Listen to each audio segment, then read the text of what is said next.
All right. Hey, everybody. Welcome into the show this week. Midwest Mike's coming back at you with another show. I'm Gary. This is Austin. And we have a very special guest with us this week, head coach at Shawnee Mission East, owner of Spin It Quarterback Academy, Justin Hoover. Welcome to the show, Coach. Thanks for having me, guys.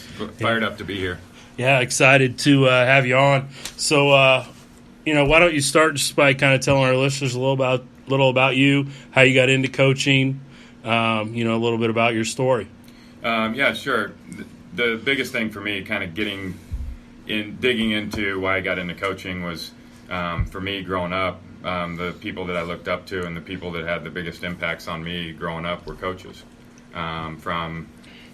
Really feel very lucky of having guys that were really good men, really good people, whether it be football, basketball, baseball, all growing up, and especially when I got into high school, it's still guys that I stay in touch with and still guys that I admire for not just how they ran their team, but also the way they ran their family and things like that. So coaching kind of became pretty natural to me, being around those guys so much and playing three sports in a small town.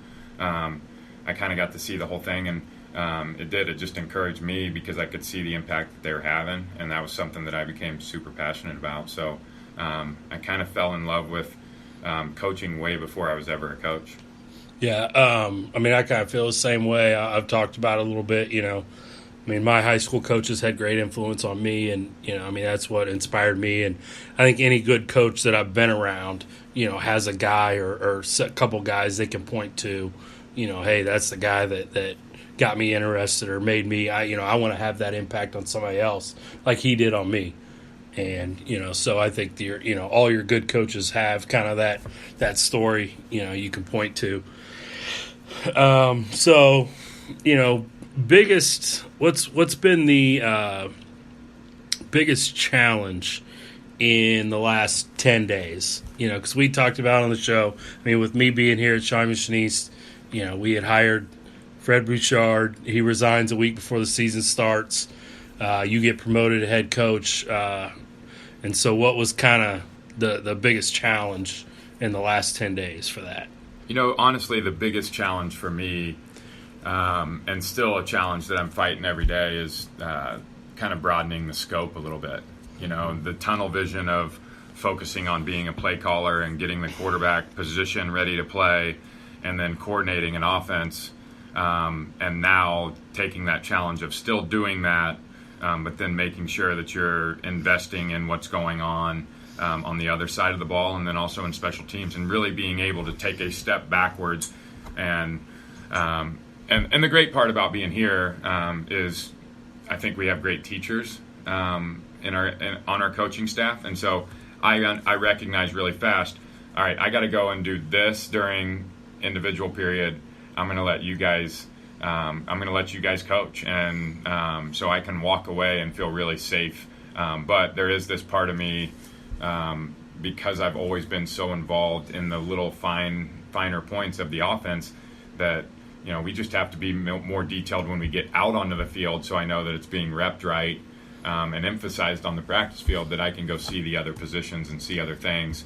And yeah, so I think just kind of teaching myself to broaden the scope and see, like, the kickoff team really matters to me now. And that's a hard challenge. And I can remember, Bob Stoops saying one of the things that he misses the most about being a position coach or being a coordinator is the fact that at a certain point, there's so many things that so many different directions you're being pulled in as a head coach, that you do less X's and O's and less ball and more of, coordinating, CEOing, events. Obviously at that level you're doing, so many different things for people. And so I kind of see that now, where you can feel like you are being pulled in a lot of different directions. And I think that's just a matter of, one, time management and being organized. And, we're asking our players to get better every day, and I'm challenging myself to get better every day as kind of adjusting to my new role. A lot more delegating, figuring out how to delegate everything. So are you still calling the plays on offense? Yeah, I am. That's a lot. And that's one of those things where right now, as we were already putting in a new system for this group, and this offensive staff kind of all merged together to make one, and it's just, I just don't feel like we're in a position just yet. I think we're coaching our positions great, but to get the philosophy pushed forward, I think it's still in our best interest that I do that. And, I just have to delegate to make sure some of the other things are being taken care of so I can still coach that side of it. And was it about 10 years ago when you first went to Miege? Yeah, so I started, got hired in the winter of 2008, and so my first fall, or my first season there was 2008. Coach Grunhard hired me there, and I was actually coaching the quarterbacks, but I was also on the defensive side, coaching in the secondary. Then in 2009, I took over as the defensive coordinator, still coaching the quarterbacks, which at the high school level, that's just kind of how you do things. You know, there's times where, you're coaching both sides of the ball, you're coaching snappers, you're coaching holders, whatever you need to do. And then when Tim left and Coach Holmes got the job, I made the full switch over to offense. John was our offensive coordinator, and he decided to, kind of like what we're talking about, he decided to delegate the offense and hand it off to me, and put my own spin on it, but keep some of the principles intact. And so we just kind of took it and never looked back. I mean, we worked very closely together, but that was kind of my climb at Miege, was position coach, defensive coordinator, then flipped over in the final 6 years I was our offensive coordinator. Yeah, and when you guys kind of got to Miege, when Grunhard kind of took that program over, it was not known as a winner, in our area or anywhere. And now, I mean, it's one of the top programs in the state, regardless of class. So, I mean, you guys did a really good job over there. What are some things you can remember early on that you guys did that changed that? I think there was a couple things. I think from a philosophy standpoint, there was the idea of consistency with our players. We wanted to be consistent with the message that we were given. We wanted to be consistent with the scheme that we were trying to pull off. And I think as the players saw consistency from the coaching staff, they started to trust us and see that we were making progress. And sometimes they felt like baby steps, and sometimes they felt like big giant steps. But the consistency piece of it that Tim was able to bring, the energy that Tim was able to bring, and then, as it evolved, I think the thing that really made us take the next step, whether the measuring stick at the time was Blue Valley or St. Thomas Aquinas, or, Blue Valley West was in a really good position at that point in time. And, we started to kind of use that as our measuring stick. And some of the things that we realized was maybe we can't line up in this pro system and run the football at them. Maybe we need to get out in the space. And so that was kind of when we started to evolve and become a little bit more tempo-based and a little bit more of a spread team. And then that took it to we could match the spread teams that we were playing against because our defense got used to playing against it every day in practice.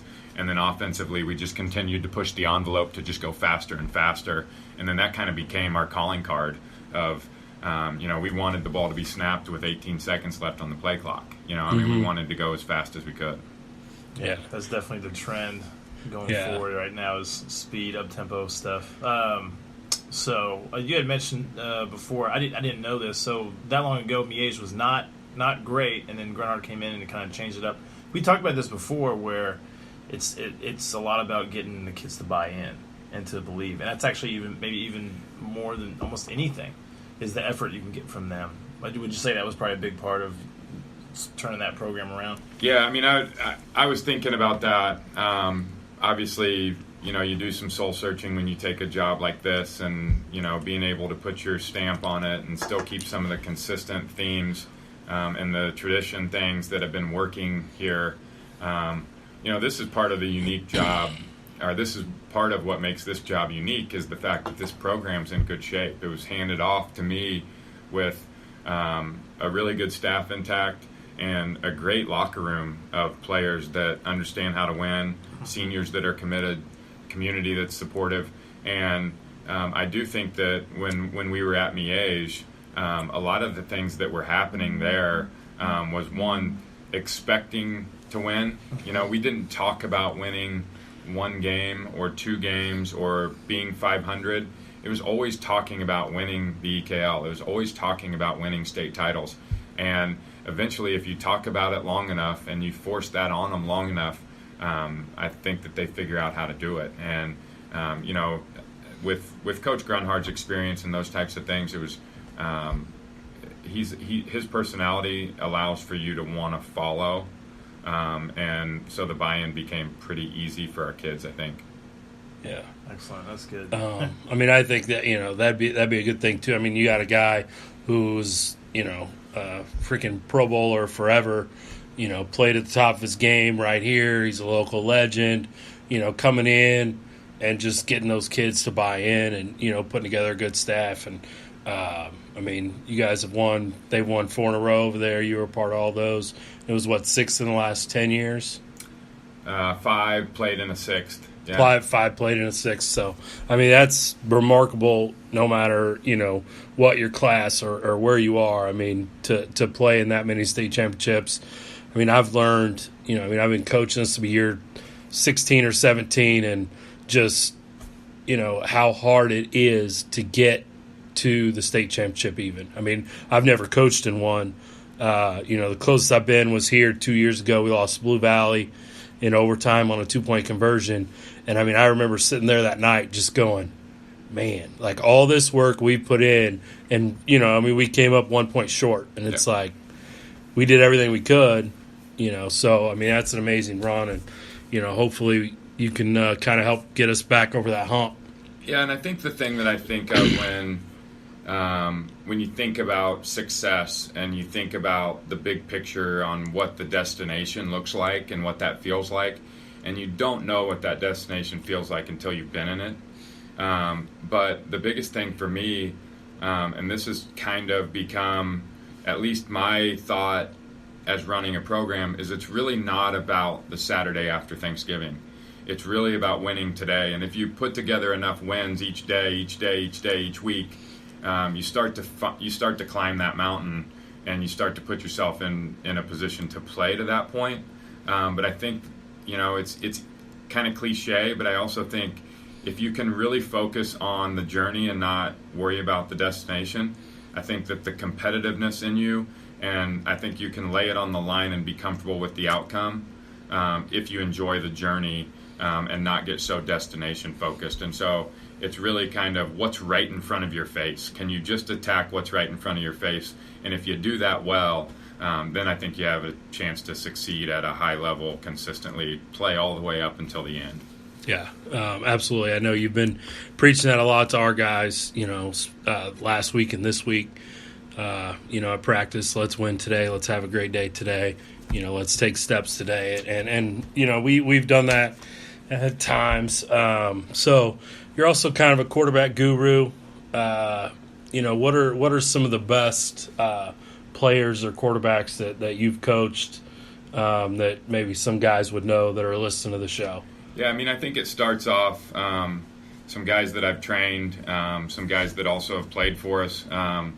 You know, Max Shortell was kind of the quarterback that really got us going at Miege. Played at Minnesota, then transferred to Jacksonville State, finished his career there. He's played overseas. He's playing in the AAF now. Montel Cozart's playing in Canada. Ryan Willis is fighting for a job at Virginia Tech. Drew Locke, obviously starting quarterback at Missouri. Skylar Thompson at K-State. Jake Waters. You know, those are some guys that I've had my hands on for a long time and been able to really watch them grow and hopefully help develop them. And then for the last 6 years, I've been involved on the Elite 11 staff where, you know, Trent Dilfer's the head coach of it. And I think the statistic this year, 24 out of the 32 projected starters in the NFL attended an Elite 11 camp.